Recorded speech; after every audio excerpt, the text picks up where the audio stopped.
So in this lesson, we're going to look at fiscal policy. It's the first lesson in this unit. Here we'll kind of look at the historical changes in fiscal policy leading up to the present to give us a better idea of how the government has attempted to try to basically control the monetary supply and to try to push the economy in a certain direction, which we know is closer to the trend line, which is moving inflation with price levels and with real GDP upward slowly in a trend over time. So our first question is, what is fiscal policy? So fiscal policy is studied by both economists and political scientists who analyze the government's revenue collection and expenditures. So this is all about looking at our tax policies and our budgeting. So we're looking at how much money is being brought in versus how much money, of course, is being spent. It's centered upon the study of how the government can affect the economy through changes in the level and composition of taxation. One of the things we've seen in terms of trends is our income tax levels have roughly remained within that same 8 to 10 point range, whereas payroll taxes have steadily increased and corporate income taxes have steadily decreased. We've also, with our government spending, whenever the government begins to spend more money, there's ultimately a question: if the government is going to spend more money, are they A, just going to go into debt, or B, are they going to raise taxes and try to tax in order to actually pay for the spending? Now, changes in either of those variables will affect aggregate demand. One of the things we've seen with our aggregate demand is when the government starts spending, that's a part of our real GDP. And then the distribution of income. You know, how does government spending affect the distribution of our income? So then the patterns of resource allocation between the private and public sectors. Because one of the things the government offers, remember, is public goods versus private goods, and we see that public goods can't be allocated within a market. So patterns of resource allocation between private and public sectors, who's controlling what? Okay, so let's look at some of the viewpoints from fiscal policy. So fiscal policies fall under one of three viewpoints. When we look at the different theories we'll talk about, they fall within these three theories. So neutral fiscal policy is undertaken when the economy is in equilibrium and the government is spending is funded by taxation. This is a rarity. So in this case, revenue equals spending. Now, expansionary fiscal policy is undertaken when the economy is in recession and the government attempts to expand the economy by spending more than it collects in taxes. This is a frequent thing we see, is when spending is greater than revenue. And then contractionary fiscal policy is undertaken when the government needs to pay down debt and spending is less than tax revenue collected. In this case, revenue is greater than spending. So this is, when we look at these three, the most common one we seem to see, of course, is number 2 with this expansionary fiscal policy. Okay, so let's look at the historical economic policy. Just get us an idea of what, from a historical perspective, has been taking place in terms of an economic thought process. So we want to start post-Civil War U.S. economic policy. Pre-Civil War economic policy, a lot of it was based on the fact that we were still trying to get out from underneath the control of the British. You see a lot within America, within attempts to really keep the budget balanced. There wasn't a lot of taxation taking place. There also was not a lot of spending taking place. It's really after the Civil War we begin to see policy developing as political leaders attempt to try to really generate economic growth. So there was little regulation of the economy, and it encouraged industrial growth. One of the primary points about post-Civil War U.S. economy was that the government pretty much kind of sat back in what we call laissez-faire, hands-off, and allowed the industries to just grow unregulated. But it generated massive economic growth. It generated a lot of jobs. It generated a lot of income for the government and for individuals. This is that time period when you see people like Andrew Carnegie, Rockefeller, these individuals who make massive amounts of money that you learn about in your history class. Now, they protected firms through the 14th Amendment. That was one of the key points here, is that 14th Amendment began to be applied to corporations, and it gave them some sort of protection as it did individuals. So consumers, though, were not protected.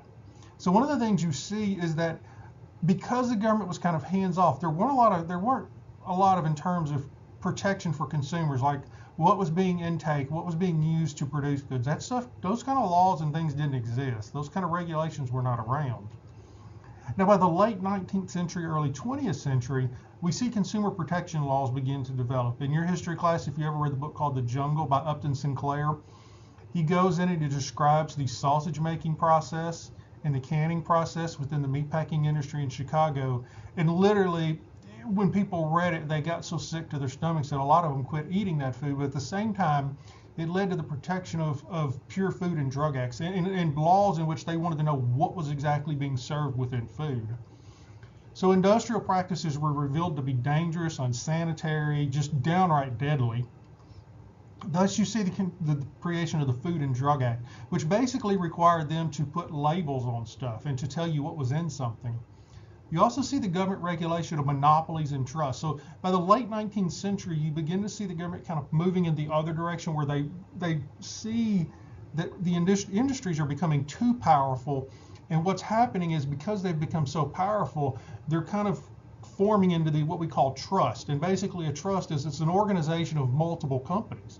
And so the individuals who sat at the head of these trusts were immensely powerful within the United States and were literally making far, far greater amounts of money than the government was. So you have this destruction of the economy into a few powerful firms. Conglomerate of firms, these trusts could control greater wealth than the U.S. government, for example. If you look at some of the things where they were controlling, where you had one set of individuals in which they would control banking, the railroad industries in an area, they would control the production of different items, the transportation of different items, and because of that, it allowed them to really dominate within the market that we talk about in terms of prices and preventing competition from occurring. So another thing we saw was the creation of the Interstate Commerce Commission. It was designed to regulate the railroad industry and to try to level out and make the fares more equal. Because a lot of times what would happen is, if you were shipping these huge amounts from these corporations, your rate would be very, very low. But when you were shipping smaller rates, the rates would go up. Rates for farmers were much higher. Rates could change at any moment. And so there was a lot of push to get the railroads and get our transportation system under control of the government and get it where it was more stable, and you knew what was taking place, and it was less under the control of these giant monopolies. We also had the creation of the Sherman Antitrust Act in 1890, which basically made illegal the development of trust and monopolies. A lot of these laws have to depend on who's in place as president and who's going to really push for enforcement of these, though. It's late 19th century, early 20th century, we see the development of this term here, progressivism. Essentially, to put it easily, progressive was a grassroots political movement. It was significant 1900 to about 1920 because you saw a significant increase in government regulation of economic markets.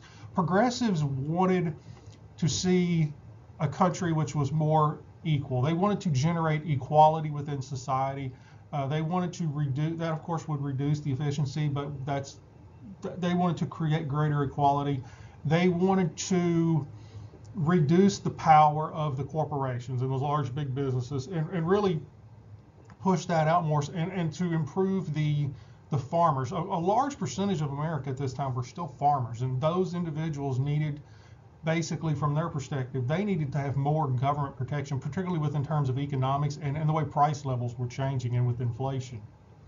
I mean, during this time, prices weren't high, they were actually pretty low, and that was devaluing. From a farm perspective, they needed inflation to go up because that made it easier for them to pay off their debts. So in 1920 to 1932, we see a deregulation of the economic markets. So whereas the progressives sought to regulate economic markets and put more control, when Republicans gained power in 1920, they began to deregulate the economic markets, and it shifted more towards what it looked like before the turn of the century. And of course, this is leading right into the Great Depression. We see increasing price levels, fueled by a lack of regulations on banks who were basically loaning out large sums of money to individuals who may or may not have been able to pay it back. We saw inflationary stock prices because of this, because a lot of what people were doing was buying stock with bank loans. And then when the stocks would rise, they would turn around and sell them and then pay off the bank loan and make a profit. It's called speculation. In the past, it had been over land, it was over gold, it's over the stock market. In today's world, it's housing. But we see this speculation that takes place. There's also a significant increase in income equality, and this is one of the things that we continuously see within the United States, is this ever-growing gap between those at the top and those at the bottom, because those at the bottoms have not seen much economic growth, whereas those at the top have seen significant amounts of economic growth. And so while it looks like our country as a whole has an increased standard of living, the reality is, if you look at it from the bottom perspective and say, has the bottom of our population, has that lowest quintile actually improved economically speaking? The answer to that question is much different. It's definitely not really. I mean, you've seen a little bit of growth, but not much. Now, we'll look at the fluctuations in real GDP. When you look here, what you'll notice is GDP, this is the annual percentage change in U.S. real GDP. If you look at before World War II and then look at after World War II, you notice there's a significant change in the fluctuations within real GDP. Now, a big part of that is because of the fact that we finally began to gain a better understanding of the economy. We developed some measures to be able to really focus in on what's taking place. I mean, the bottom line is, and you look at early economic history, and it's not, as you'll see, there's not a lot to it. So lack of knowledge in the 19th century about how the economy really worked created some of these fluctuations. You know, Adam Smith is pretty much, he wrote Wealth of Nations, published in 1791. His book was really the starting point for really focusing on an actual study of the economy and really delving deep into what was taking place and why. Now, he said the economy was guided by an invisible hand, but what he really means is that market decisions between consumers and producers was entirely based on price, and that price always would work to move individuals into market equilibrium, into 100% efficiency. Now, of course, what that meant was that the government needed to kind of back off and stay out of it. But one of the things we know is that sometimes markets are inefficient. Sometimes they fail. Sometimes the market needs to be intervened in by the government. But based on Adam Smith's economic ideas, the government would stay out of it and just allow the economy to move on its own, which is why you see so much rise and fall in real GDP percentage here. It's because the economy was just naturally adjusting during these times, and the government was not doing a whole lot to really guide it, trying to basically, when we talk about with our trend line, is the government was not really making a huge effort to move the business, move that short run fluctuations in towards that trend line and try to flatten it out.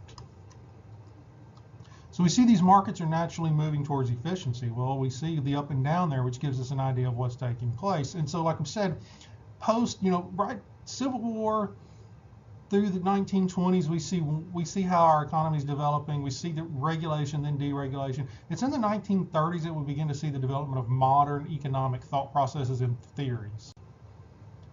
So when we look on this will give you a kind of an idea. When this is talking about inequality and well-being, if you look at pre-Civil War, notice that inequality was more towards the low side. Well-being was much higher. We see right before the Civil War with the Mexican-American War, in that period right there, what we see, of course, is this rise in inequality and this decline in well-being. In fact, if we look at it right past 1900 there, right around 1915, World War I, we see that inequality is at its absolute highest point and well-being is at its absolute lowest point. So that means that there was a monstrous gap between the haves and the have-nots right there. And then, of course, it began to decline. And then we see right there in the 1940s, 1950s, when we begin to see a rise in well-being and a decline again in inequality. At its lowest point there, Reaganomics.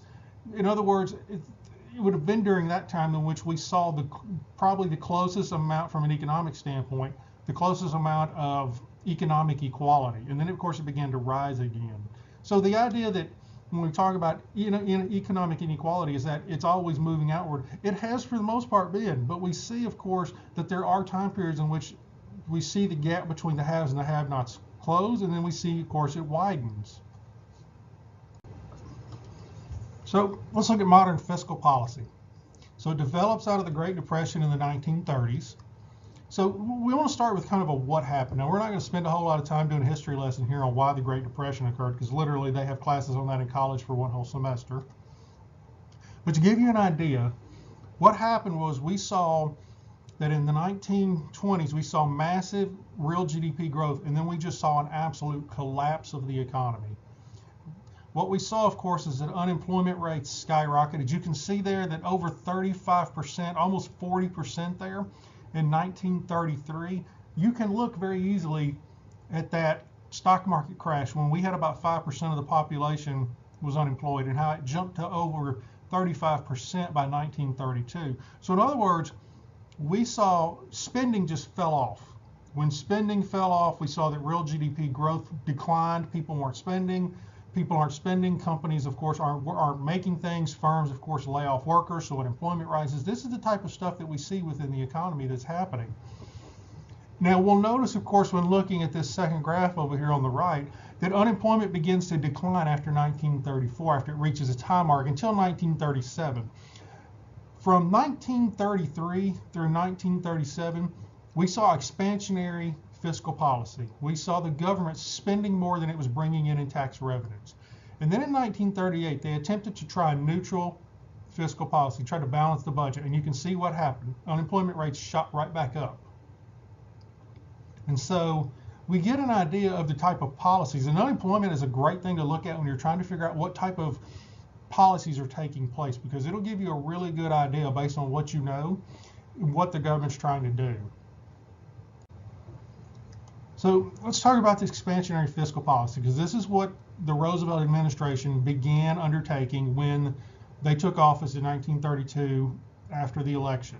So it's based on the ideas of John Maynard Keynes. Keynes argued that centered on his belief that aggregate demand was unstable. So that investment decisions were often guided by the unpredictable nature of business expectations. In other words, businesses were expecting to do one thing, or they were expecting one thing to occur, like we talk about with that misperceptions theory, is the idea that they are under the assumption that price levels are going to do one thing, and that may not necessarily be the case. So there's not really, within this case, there was no exact science involved in the investment of capital. When businesses were going to invest and when they were not going to invest, there wasn't exact. You couldn't really figure that out. They couldn't figure it out. And so from that perspective, you always saw with an aggregate demand and with inflation levels and looking at interest rates, there was a lot of confusion. And so it rested on what businesses thought was going to happen as opposed to what we can see is going to happen. So if businesses thought the economy was going bad, they would reduce investments. They would stop their investments. They would stop borrowing financial capital. And this had the effect of reducing aggregate demand. Because the thing about it is when financial investment is taking place, money is going into the economy. If financial investments are not taking place, then that money that's in banks is staying in banks and it's not entering into the money supply. As a result, there's less money in the economy, which of course that's deflation, and it causes aggregate demand to fall to the left. It shifts to the left because there's less spending taking place. There's less money within the economy. So to increase aggregate demand, businesses had to invest what they normally when they wanted to reduce investments. So in other words, if it looked like that the economy was in a rough shape, businesses were not investing, they were basically holding on to their money. Keynes argued that really what they should be doing is increasing the investments. They should be basically, if they're increasing investments, they are putting money into the economy. That by putting money into the economy, what we know, of course, is this inflation, and it causes us to see the shift in aggregate demand to the right. And that's what needed to happen. So to shift aggregate demand to the right, the government should increase its own spending or cut taxes to stimulate consumption and investment. In other words, no matter what the government needed to do, it had to find a way to shift aggregate demand to the right. It had to find a way to increase employment. And you can see, if you look at increase in spending, we get that. We know inflationary spending, stimulus problem. Cut taxes. By reducing taxes, you give people more money. If people have more money, they're more willing to spend. That stimulates consumption. That stimulates investment if you reduce the taxes on, say, for example, interest rates. Either way, revenue for the government was going to go down. So in either case, government would have to engage in deficit spending. They were going to have to go into debt in order to bring us out of the Depression. Now, both cases here would generate growth in aggregate demand and reduce unemployment. And that's the goal. Remember when we talked about Phillips' curve, we're going to raise price levels and temporarily reduce unemployment. That's exactly what they're doing here. Now, from this perspective, we call this demand-side economic policy because the focus here is on changes or shifts in aggregate demand. So the Keynesian approach can be thought of as demand-side economics. The focus on ways to shift aggregate demand is a way of promoting full employment and price stability. Now, by price stability, what we're really talking about is raising price levels. But if we're raising price levels, at least we know then the direction that prices are heading. We also know, of course, that if by raising prices, we know with the sticky wage theory and sticky price theory, if, from that perspective, by raising price levels, we see that we can generate increased employment. Now, promoting full employment, remember, full employment does not mean that everybody has a job. Rather, that means that we are on the natural unemployment rate, which would still be 5 or 6%. And the basis of his theory revolved around the idea that when private investment or spending declined, the government should step in and pick up the slack. In other words, from his perspective, every single time that firms started to reduce their investment, and any time that they weren't borrowing or money, then what happened is the government needed to step in. Now, government could step in from a private investment standpoint and reduce the inflation and the investment rates. That would, of course, allow, with those interest rates going down, companies would have a greater incentive to borrow money. And then the other side from spending is just putting money in the hands of consumers. And this is a foundation for stimulus plans. So if you look at an $800 million stimulus plan that goes into the economy several years back, the whole purpose of that was to literally just push money into the hands of consumers so that they would go and spend it. And then, of course, that would increase the number of people getting jobs, the unemployment rate would decrease. And in that short term, before prices rose to meet the inflation levels, you would see a lot of spending take place, and you would see a lot of jobs being filled and new jobs being created. So between 1945 and 1970, the government spent massive amounts of money on defense spending. So we see up to World War II, we see the economy under Roosevelt, they're trying to use inflationary and expansionary fiscal policy. They're trying to put money into the economy. In World War II, it was easy because all these people at war, unemployment was very, very, very low, and you were naturally spending money. Coming out of the war, they needed to reduce spending, but at the same time, they started to spend massive amounts of money on defense spending because of the newly developed conflict between the Russians and their allies and the Americans and their allies, this Cold War.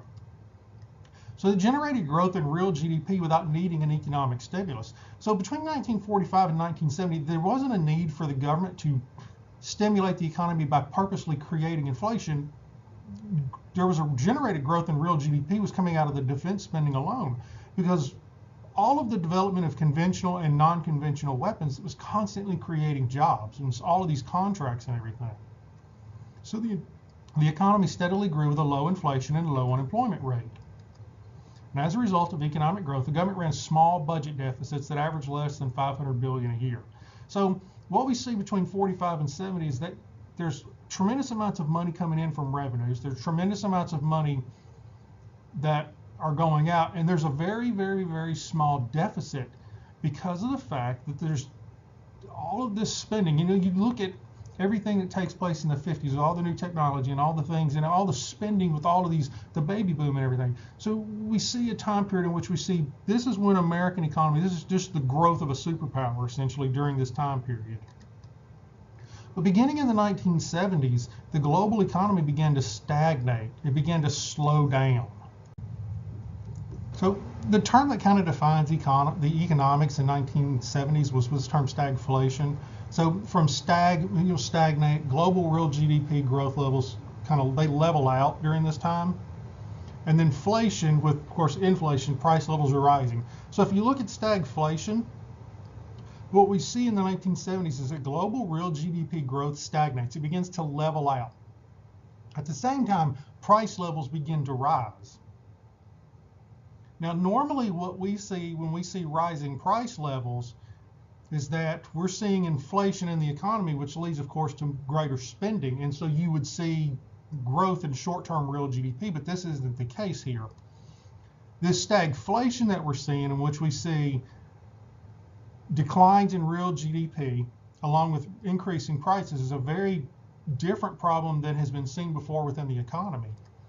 We call it an adverse supply shock, and the reason why is because what happens when we pull our curve up here and we look at where we're at, what happens here is that we see a leftward shift in supply. So an adverse supply shock is when short-run aggregate supply shifts to the left. So it's called an adverse supply shock. And it's a much different thing, because you look here and you can notice where it intersects with aggregate demand is we see a fall in real GDP and a rise in price levels. Whereas we were here within the economy with real GDP at 9 and our price levels at say 142, now our price level has risen to say 158, and we've got a much different situation on our hands. This has also, of course, caused our real GDP to fall in the short term from 9 to 7. So it definitely has created a significant change and a shock within what's normally taking place. So we see a decline in short-run aggregate supply and a rise in price levels. So between 1971 and 1975, inflation rose 20%. Real GDP declined by $40 billion. Normally in a given year, inflation will rise between 1 and 3%. Typically, that's kind of a normal range around that 3%. This is in a 4-year time period in which inflation rose 20% and real GDP declined by $40 billion in that 4-year time period. Now remember, Keynesian economics had been the dominant economic theory of the time since the 1930s, based on the relationship of increased price levels and unemployment, in which you increase price levels in order to temporarily create a decline in unemployment. Stagflation was seeing both happen. Stagflation was seeing increasing price levels and increasing unemployment. So the question of Phillips curve and its stability: was Phillips curve stable? Was it reliable? Well, in a stagflationary time period, stagflation showed that this relationship was not stable and that Phillips curve could shift. And this created a challenge to Keynesian economic theory, and it led to new economic models being developed. Inflation is rising in the economy and unemployment is increasing. So Phillips curve would shift to the right. So when you're looking at Phillips curve here, what you would see is that curve would push out to the right. And in essence, we would see where, say, point C, which is 6% inflation and 1% unemployment, might all of a sudden become 6% inflation and 3% unemployment. So we see that this shifts out here to the right. So instead of movement along the line, what we see is an actual shift in the curve. And from a theory perspective, that wasn't supposed to happen. So when that does happen, now all of a sudden, people have to go back to the drawing board and rethink how fiscal policy would work to try to pull us out of this recessionary time period.